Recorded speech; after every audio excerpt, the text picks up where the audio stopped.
Hi guys, how are you doing? I hope you are fine. I'm Hamada Bayali. I'm a computer student in UK, and today we are going to talk about data structures and algorithms and why are they relevant in programming. Basically, when we write a code, what we are doing is just handling with data, dealing with data.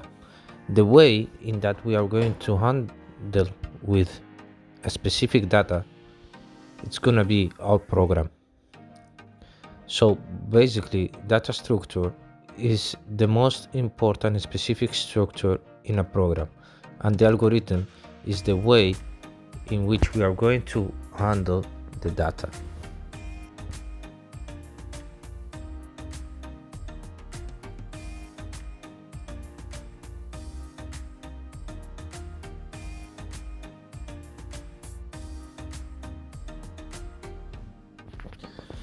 Data structures are a specialized means of organizing and storing data in computers in such a way that we can perform operations on the stored data more efficiently.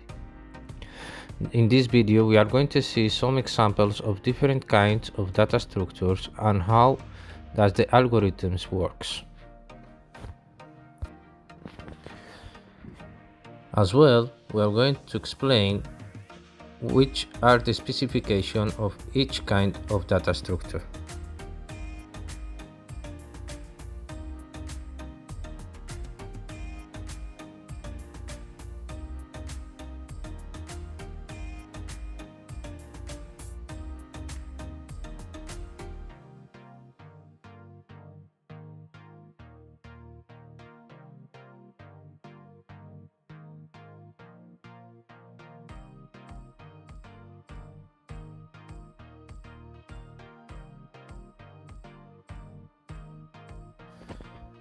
The way we define a data structure in a program is through an algorithm, which allows us to implement and handle a specific data structure. So basically, the algorithm is a handful of instructions, of lines of instructions that the computer has to read and to execute. Basically, when we write a program, what we are doing is just executing an algorithm to in order to handle a specific data structure.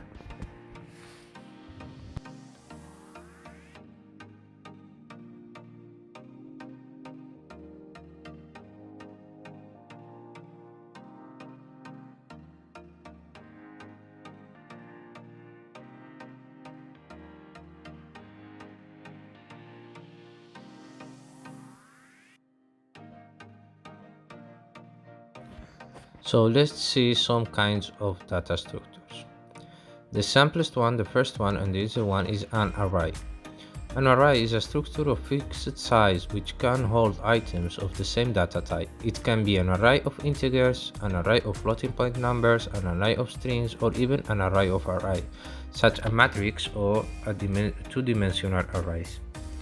Arrays are indexed, meaning that random access is possible. That means at each time we need to sort some information or some data from an array, we can just go to the placement of that information and sort it out. In the future, we will see how to implement this kind of data structure in different languages as Java or C++.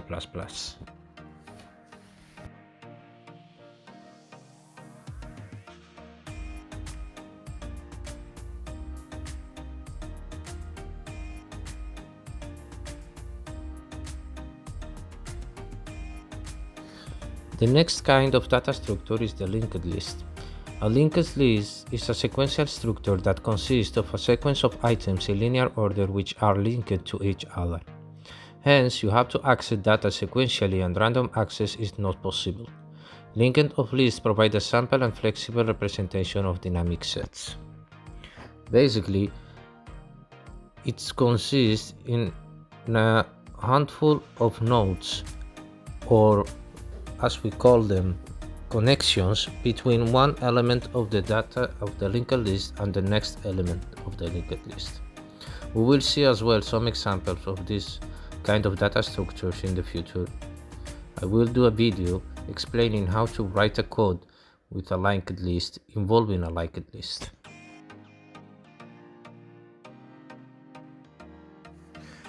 A stack is a LIFO, which is an anagram of last in first out. The element placed at last can be accessed at first. Structure, which can be commonly found in many programming languages. This structure is named as stack because it resembles a real-world stack or a stack of plates. Basically, you store a data in a stack. What we are doing is just storing the data upside another data, upside another data, and then if you want to access to the data, you have to do the same way but turning back.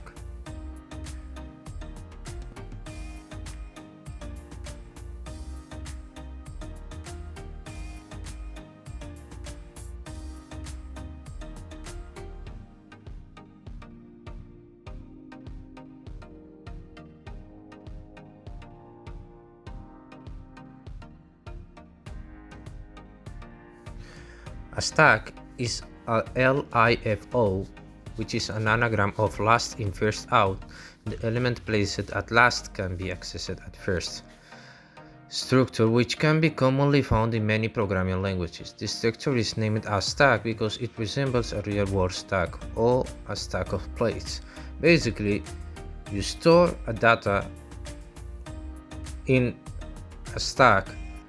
What we are doing is just storing the data upside another data, upside another data, and then if you want to access to the data, you have to do the same way but turning back.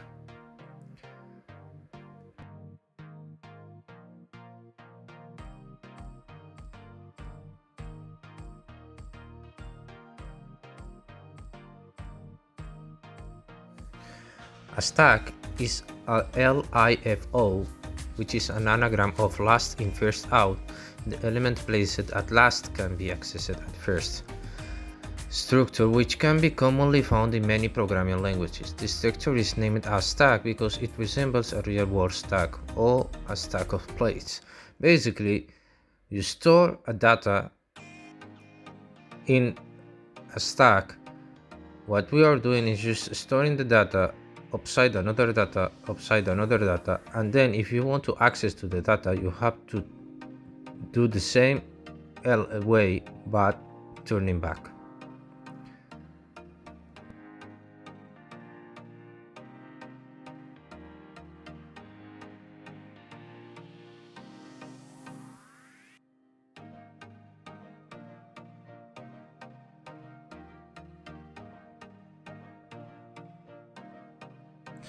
A tree is a hierarchical structure where data is organized hierarchically and are linked together.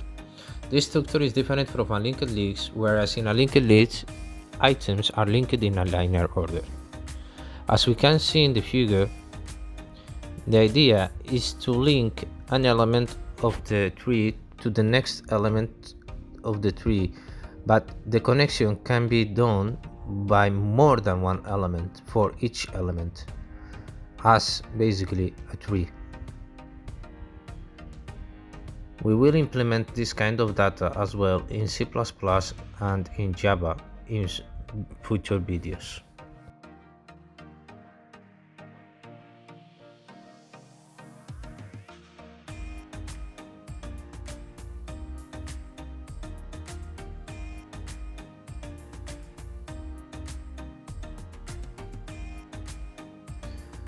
A graph consists of an infinite set of vertices or nodes and on a set of edges connecting these vertices. The order of a graph is the number of vertices in the graph. The size of a graph is the number of edges in the graph. Two nodes are said to be adjacent if they are connected to each other by the same edge. The way in we can build a graph in programming is that basically we store data and then we create a link to another storage data that it can not have a specific order, but it has to be linked. In that way we can create a very big graph of storage.